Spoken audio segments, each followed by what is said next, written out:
Welcome back to Harbor. There was another attack this weekend in Afghanistan where an Afghan soldier opened fire on his military trainers. The victims on Sunday were 4 American soldiers killed in a remote checkpoint in southern Afghanistan by a member of the Afghan security forces. Since the start of this year, 51 international troops have been killed by members of the very security forces we are trying to train. The attacks are jeopardizing, obviously, one of our key goals there, leaving behind local security forces capable of stabilizing the country after foreign combat troops are pulled out in the year 2014. Is that mission now at risk? Rajiv Chandrasekhar is associate editor of the Washington Post. He's the author of Little America, The War Within the War for Afghanistan. And John Saltz is an Iraq War veteran and chairman of Vote Vets.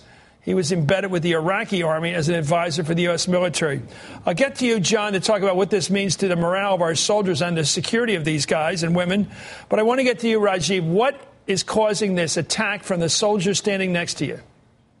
Well, this is a great question, Chris, and nobody has a good, clear answer. It's a very effective strategy by the Taliban to go right at the heart of the U.S. mission there, which is to get the Afghan security forces to stand up on their own, to take charge of security in that country so our men and women in uniform can come home. The U.S. military has sought to claim that this is the result of a whole variety of causes, sometimes personal feuds or grievances, as well as Taliban infiltration. That is true, but it's certainly a tactic that's being used more by the Taliban as they see it having an effect, as they see it creating distance between U.S. troops and their Afghan counterparts, as they see it, for instance, leading some of the NATO members to accelerate their withdrawals from the country, particularly the French and the New Zealanders. And so it's having the impact that the Taliban commanders want it to have, unfortunately. Yeah, I just don't buy the idea these are personal tiffs. This isn't like throwing a football at the guy that just tackled you.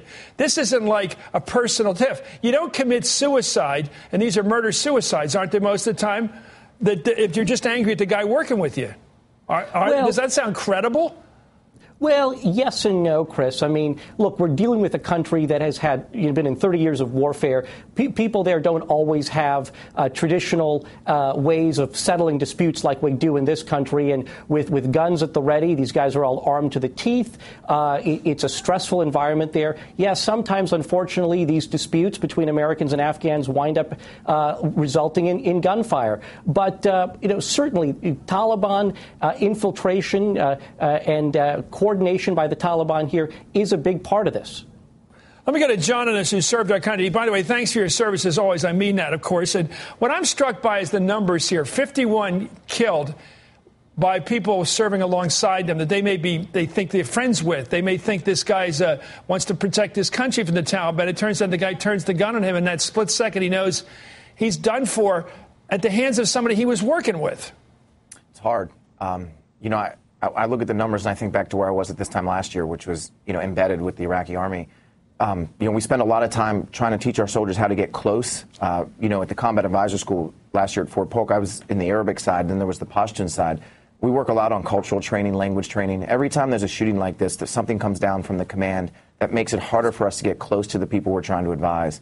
We want to be understanding of their faith. We want to be understanding of their language. And the success the Taliban is having here is specifically that it's making it harder for us to be close to the people that we're trying to advise and train. Yeah. And then the fact that pushes us further away from them at a time when we need to be taking the training wheels off and letting them stand up against the Taliban is a very credible strategy at this point. Well, let me get to the larger issue here, Rajiv. We have to leave in 2014. I don't think any government of ours, any administration will keep us here much beyond that. Whoever wins this next election, the American people have war fatigue in Afghanistan. And my question is what we leave behind. Do you see a credible army right now that can ward off a takeover, at least of the capital, by the Taliban?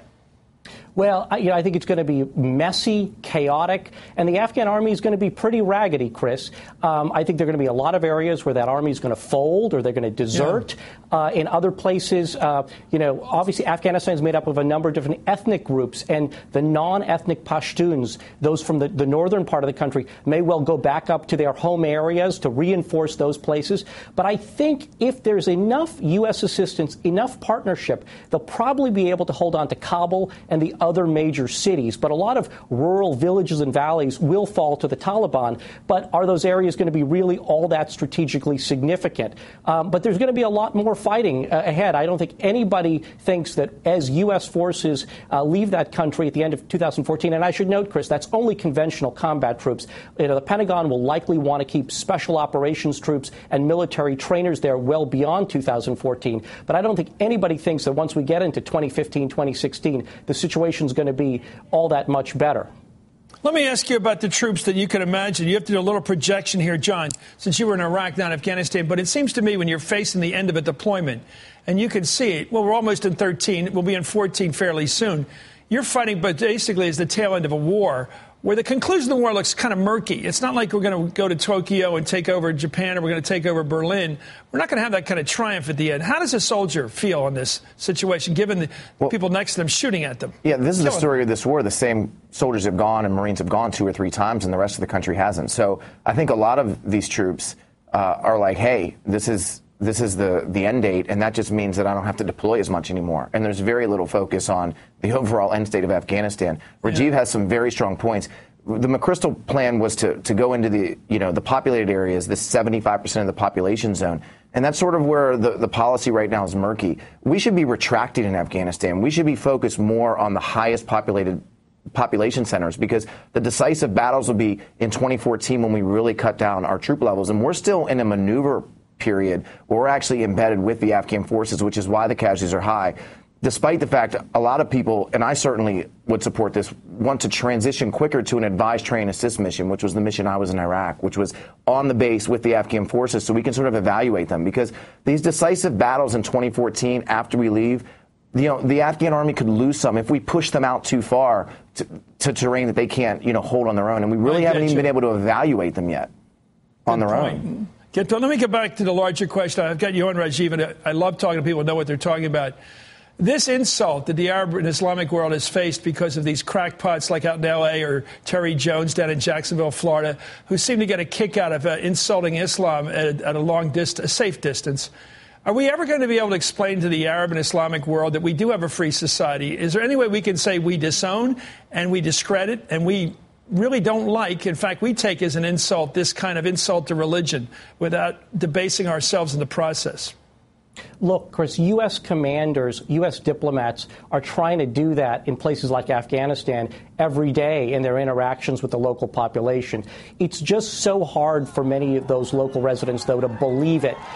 They just see this as something that had to have been sanctioned by the U.S. government. They don't get the concept of freedom of speech that exists in our country and freedom of religion. And so it's a tough sell. And what it does is it fundamentally puts the Americans who are serving there in uniform, out of uniform, in such a difficult position because they're trying to convince the people that they're not enemies of Islam, yet at the same time they see these web videos and hear about protests happening in other parts of the world, and they feel compelled to react. Well, the dangerous thing is we believe in freedom, and they don't believe in freedom. Because they see some of our movies are dirty movies by their standards, by a lot of people's standards get made in this country. They get circulated around the world. They say, why should any country allow those movies to be made to degrade women? And we say, well, that's one of the prices of freedom. And they'll say, well, it's not a price we're willing to pay. That seems to be their attitude. Are we ever going to get common ground on this? Well, they're fundamental cultural incompatibilities and just basic lack of understanding. I mean, look, trying to achieve that is going to be a much longer-term process, much harder than anything we face between here and 2014, Chris. Well, maybe we need people maybe international transmission of students back and forth will get the word out. Anyway, thank you, Rajiv Shanasekaran and John Salt, both of you gentlemen. So helpful Good tonight. To talk to you.